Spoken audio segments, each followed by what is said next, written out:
예, 지금 우크라이나 사태를 보고서 우리의 안보 상황과 연관시키고, 그리고 우리 대한민국의 이제 주변 국가의 그 안보 상황과 우크라이나의 상황을 이제 연결시키는 사람들이 있는데, 일단 이제 반만년 역사의 이런 대한민국과 그 근세에 이르러 그냥 자기소적으로 만들어진 그런 이제 집단인 그런 우크라이나와 비교하는 것 자체가 우선은 넌센스라고 보겠습니다. 우리 국민들이 우크라이나라는 곳에 대해서 잘 알지를 못하니까 소련이 붕괴돼서 만들어진 나라 그 정도만 아니까 일부 이제 그 한쪽 편향되는 사람들은 마치 우크라이나 사람들이 러시아 밑에서 그 피압박 계층 민족이고 그러니까 여태까지 소롱을 받고 압박을 받았다는 그런 식으로 얘기를 하는데, 이것은 상당히 좀 무리가 있는 겁니다.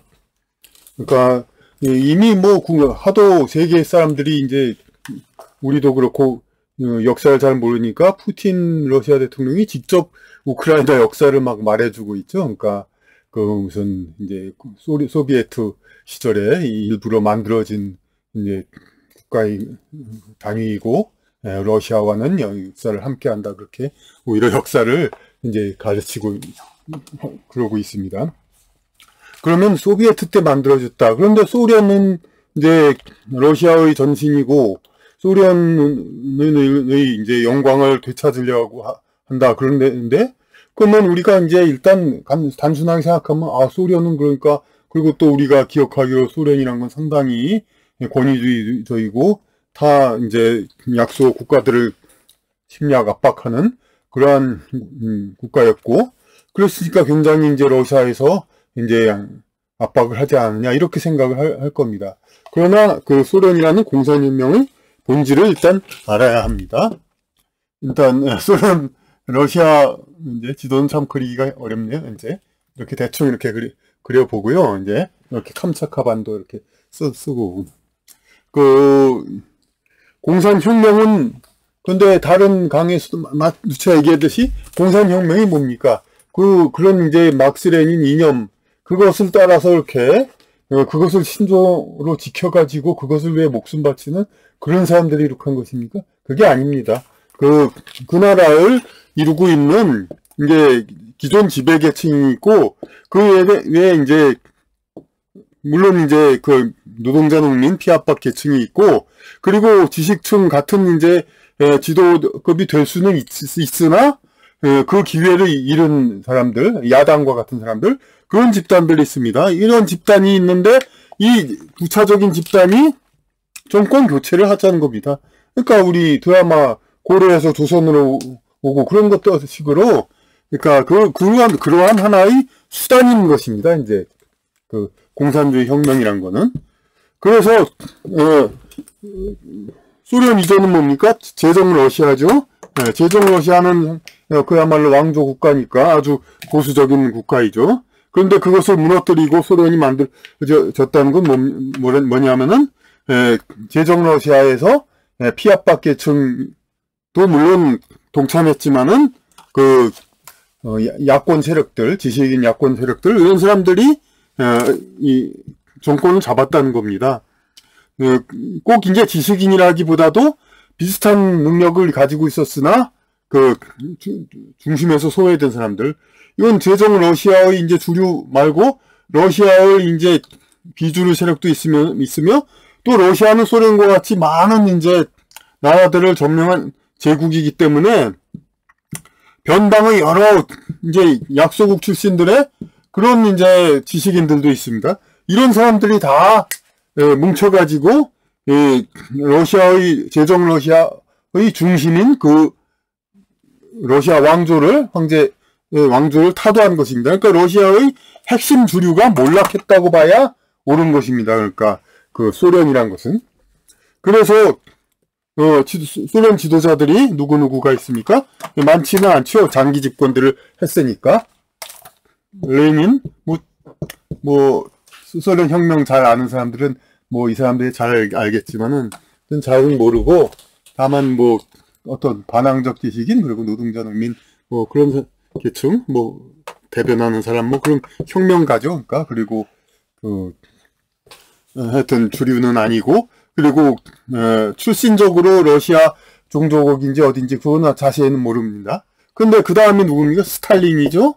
스탈린은 이미 알려져 있죠. 그루지아 지금은 미국을 따라서 조지아라고 바꾸는 그런 이제 약소국가 출신입니다. 이 약소국가 출신이 이제 중심에 들어와 가지고 독재자가 될 수 있었다는 것은 그만큼 러시아 주류 세력이 몰락한 것이 바로 소련이라는 거죠.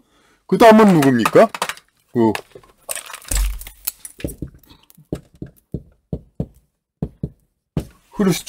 후르시초프죠. 네. 후르시초프는 누구냐면은 바로 우크라이나 출신입니다. 그래서 아시는 분 다 알지만 크림반도를 우크라이나에 집어넣은 것도 이제 후르시초프고. 그러니까 방금도 어느 텔레비에서 그냥 뭐 우크라이나가 마치 무슨 뭐 러시아한테 크게 핍박받은 것처럼 뭐 소련 때 스탈린이 우크라이나 사람을 상당히 굶겨 죽였다. 그런 얘기까지 아주 엄청난 탄압을 가했다는데 그 사람은 집권자 스탈린은 그루지아 사람이죠. 그리고 소련은 러시아가 몰락한 상태에서 이 땅을 점령한 이제 러시아 왕조를 중심으로 러시아 민족을 중심으로 이 큰 땅을 이제 통일한 것이 아니라 공산주의라는 특정 이념을 중심으로 이 큰 땅을 통일한 것이기 때문에 중심 이념 자체가 다른 거죠. 러시아 황제 왕조에 대한 충성이 아니라 소련 사회주의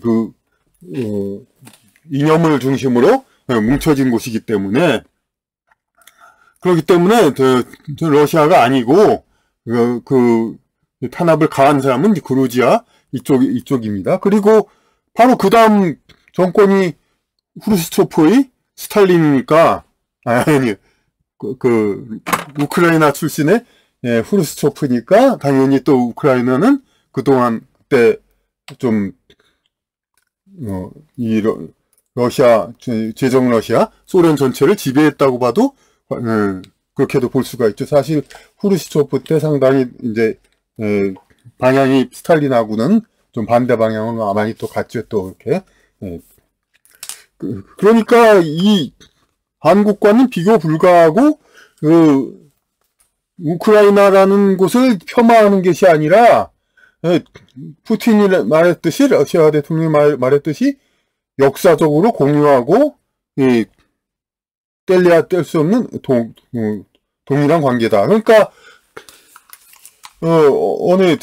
어딘지는 자세히는 뭐 찾아보시면 알고 우리가 잘 아는 러시아 음악과 러시아 문학 유명한 많은 이제 업적을 남긴 사람들이 있죠. 그 중에도 상당수가 우크라이나 쪽입니다. 그러니까 우리가 소련이라고 하는 체르노빌 그것도 러시아 우크라이나이듯이 소련의 핵 발전소라는 그것도 그러니까 우크라이나에서 우리가 러시아라고 알고 있는 이게 문학인, 음악인 이런 사람들이 다 속해 있습니다. 이걸 가지고 마치 또 그럼 뭐 우크라이나의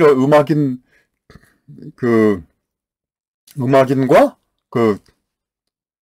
문학인을 러시아가 뺏은 것처럼 또 뭐 얘기를 하지만은 결국은 공유한다는 거죠. 그러니까 문화적으로 이제 떼길 수가 없는 그런 지역이다. 이런 설명밖에는 되지 않습니다.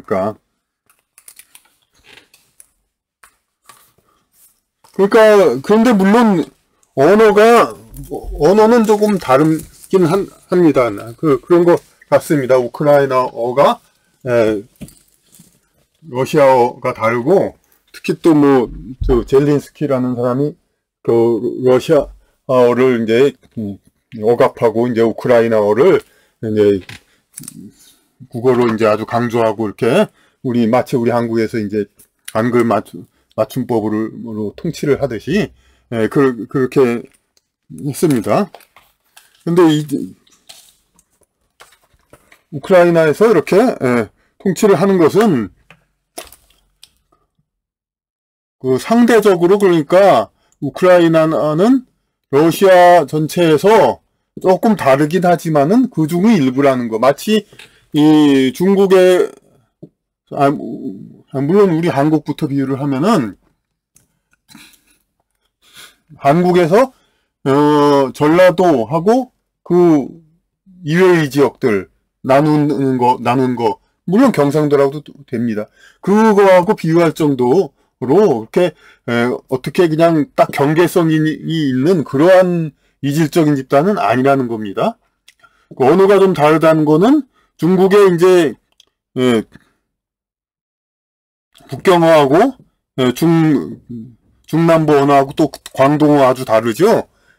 하지만 이제 중국은 한자 이제 흑글자로서 이제 거의 표기가 통일이 되어 있으니까 이제 한 국가로 되어 있는데 언어는 상당히 다르죠. 오히려 제가 추측하건대 우크라이나 언어의 어떤 이질성, 러시아어의 이질성은 중국의 이제 광동어와 북경어의 이질성보다는 훨씬 다르지 않을 거라고 봅니다. 그러니까.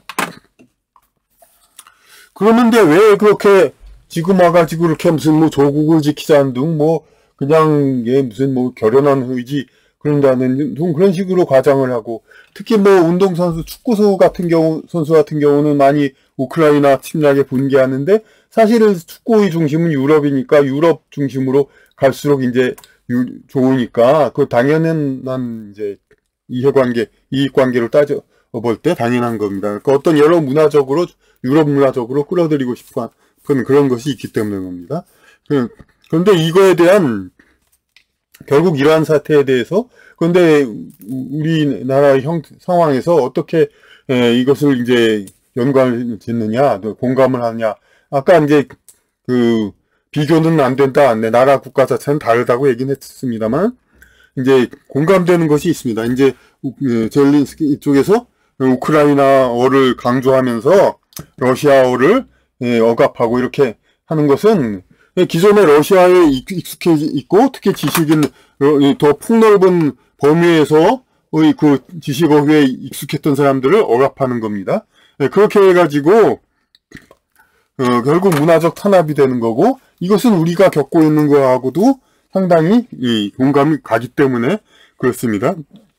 이제 그루지아가 조지아로 된 거는 전혀 민족적인 거하고는 관계가 없죠. 그루지아가 왜 엉뚱하게 미국 조지아로 된 게 무슨 국가 민족 자존심입니까? 단지 그러니까 근처의 어떤 큰 문화권으로부터 독립하려는 거죠. 이제 바로 이제 이 결론적인 이제 사태 문제의 그 본질이 바로 여기에 있습니다.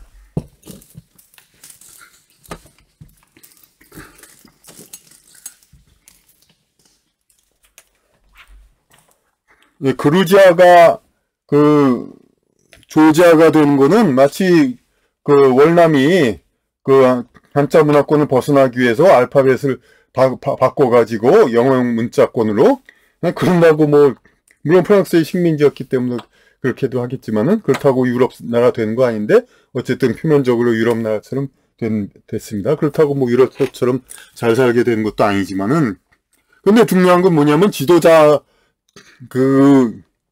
패권 추구의 지도적인 성향을 가진 사람들이 이런 큰 문화권에서 이제 자기들이 주류가 되지 않는단 말이에요. 자기들이 주류 사회에서 소외되고 약간 변방에 있단 말이에요. 그런데 이 상황에서 이 자신들이 꿀리는 이 자존심이 상한 이 상태를 벗어나기 위해서 여기서 떼어가지고 독립적으로 이 중심 큰 문화권에서 떼어서 이렇게 있으려고 합니다. 그러면서 근데 여기서 이제 그만큼 여기에 대항할 만한 깊은 어떤 문화가 있다면은 그건 별 문제인데, 문제는 이런 사람들이 이렇게 다른 곳으로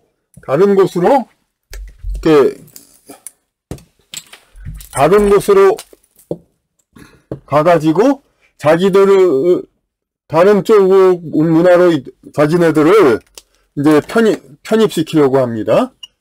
그러면은 이 사람들은 이쪽 갖고 기존의 주류 문화권하고는 이제 이질화가 되니까 자기들은 이제 독립적으로 지위를 누릴 수 있고 이쪽의 통치자들은 지위를 누릴 수 있습니다. 하지만 이쪽은 이게 민중들은 이때까지 익숙하지 않은 별개의 문화권 이쪽으로 새로이 자기 훈련을 받아야 하고 더군다나 이제 외국을 자주 오갈 수 있는 그런 상류 계층이 아닌 한은 자기 나라 자체에서는 어떤 지식적인 문화, 전통적인 고급 문화 이런 것을 배울 수가 없게 됩니다. 그러니까 오히려 그러니까 이제 민중은 더 단순하게 무식해지고 이 통치자들은 더 이제 주류 문화권에서 별개의 자신들의 지위를 누리려고 하는 거죠. 그러니까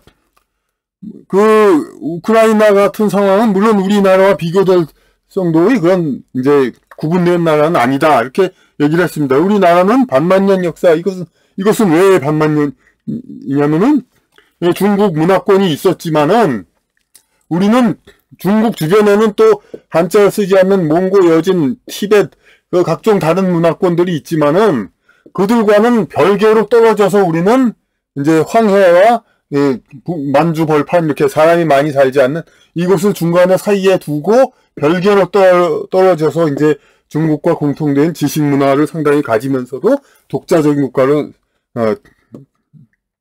2000년, 5000년을 자라왔습니다. 만약 이제 현대처럼 이제 교통이 발달하고 그러면은 또 그렇게 되지 않았죠. 처음부터 인간의 교통이 이제 인간이 날아다니는 생물이라서 이렇게 그렇게 한국과 중국 사이를 쉽게 오갈 수 있었다면은 그렇게 분화되지는 않았겠죠. 하지만 몇천 년 동안 이제 황해 바다하고 만주 벌판은 사람들이 문화적으로 살 만한 곳이 안 되니까 그러니까 떨어져 가지고 이렇게 살았습니다. 그런데 우크라이나의 경우는 또 러시아와 붙어 있으니까 구분이 크게 안 가죠. 그러니까 이제 우리 대한민국과 비교되지 않는 나라라는 거죠. 그러니까. 그런데 그렇다 하더라도 만약 우크라이나가 이런 식으로 100년, 200년 된다면은 당연히 여기도 이제 자기네 나라가 되겠죠. 이렇게 이질화가 되고 그러면은. 그런데 이제 이렇게 이질화 되려는 그러한 의도는 결국은 큰 문화권에서 이탈해가지고 자기네의 아주 작은 별개 문화권을 새로 만들어가지고 이게 어떤 이제 다른 쪽 유럽이나 미국 쪽에 이제 가까이 가서 이제 좀 이질적인 새로운 문화를 만들려고 하는 것이죠. 이것은 이제 지배계층의 어떤 유지에는 좋지만은 민중들은 계속 헷갈리고 정서적으로 불안하고 영적인 성장이 더 잘 안 되는 겁니다. 이렇게 내 자체적으로 지식 문화를 습득하지 못하게 되고 그렇게 되니까. 그러니까 지금 뭐 우리의 상황, 우리는 물론 이제 미국과 한 블록의 이제 그게 있으니까 뭐 공동적으로 무슨 제재를 가하고 뭐 그런 거는 다 좋습니다. 그러니까 뭐 러시아에 이제 그러니까 항의하고 규탄하는데 동참하고 다 좋은데 그런데 이제 어디까지나 우리는 우크라이나 같은 그런 나라가 그런 이제 어떤 자기적으로 만들어진 그런 게 나라가 아니니까 그거에 대한 걸 가지고 대처해야 하겠습니다. 물론 이제 해방 후에 우리 5000년 역사를 이어온 이제 민족 역사를 이어온 우리 국가는 당연히 이제 우크라이나와 비교되지 않지만은 현재와 같이 뭐 K-팝, 한류 이것만을 강조하고 모든 국가가 영어로 도배되고 이런 상황 이제 아까 그림으로 얘기했듯이 바로 여기서 벗어나기 위한 안간힘으로 다른 쪽으로 이렇게 막 달라붙는 이러한 상태, 이러한 대한민국이 계속된다면 대한민국도 결국 우크라이나와 별 다를 바 없는 그런 이제 그냥 그런 나라가 될 수도 있습니다. 오로지 그냥 외국과의 조약 그런 걸로만 살아남는 거. 물론 자주국방이란 없고 동맹과 그런 이제 그런 동맹으로 국가를 방해한다 이런 말도 합니다. 이거 다 옳은데 그러나 어쨌든 간에 최소한의 명분은 있어야 국가가 계속 유지되는 것이지 어떤 그냥 그러니까 어느 편에 붙는 거 이런 걸로 되는 거 아닙니다. 이제 국가 자체의 정체성 그런 것이 있어요. 지금 우크라이나는 러시아와 이렇게 합병을 한다 하더라도 상당 부분 이제 비슷한 그런 이제 문화를 가지고 있기 때문에 그것 자체에 국민이 그렇게 크게 불편할 것이 없습니다. 한국도 그러니까 만약 이제 이대로 미국 문화권이 되고 그렇게 된다면은 이제 그쪽으로 이제 들어가겠죠. 근데 현재로서는 그러니까 양쪽에서 이제 어정쩡한 상태에서 이제 독립적인 지위를 유지하고 이렇게 하는 건데 가장 중요한 거는 한국이란 자체의 어떤 존재 자체의 명분, 이유, 정당성 이런 것을 확실하게 가진다고 그러면서 물론 국가 방위에 있어서는 뭐 동맹 이런 건 정치인들이 어쨌든 다뤄야 할 것이고 정치인들이 동맹으로 방위를 하고 자주국방을 몇 프로 하고 동맹으로 몇 프로 하고 이런 것들은 어쨌든 정치인들이 해야 될 영역이니까 그렇게 맞습니다. 근데 지금 오히려 정치인들이 이제 SNS로 자주 얘기를 하다 보니까 이제 별걸 다 그냥 간섭합니다. 이런 역사 문제 이런 뭐 그런 것까지도 다 자기들 마음대로 다 이렇게 막 해석하고 그걸 국민에게 주입시키려고 하는데 상당히 그냥 얕은 어떤 그런 것으로 그런 거에 대해서 너무 이렇게 복잡한 해석들은 정치인들은 하지 말고 말았으면 좋겠습니다. 그리고 이렇게 올바르고 차분하게 SNS로 한동안에 팍팍 던지는 걸로 국민을 가르치려 하지 말고 정확하게 이렇게 얘기를 해주고 상황에 대해서 그렇게 해서 얘기해서 국민이 올바른 상황을 알 수 있도록 그렇게 되었으면 하겠습니다.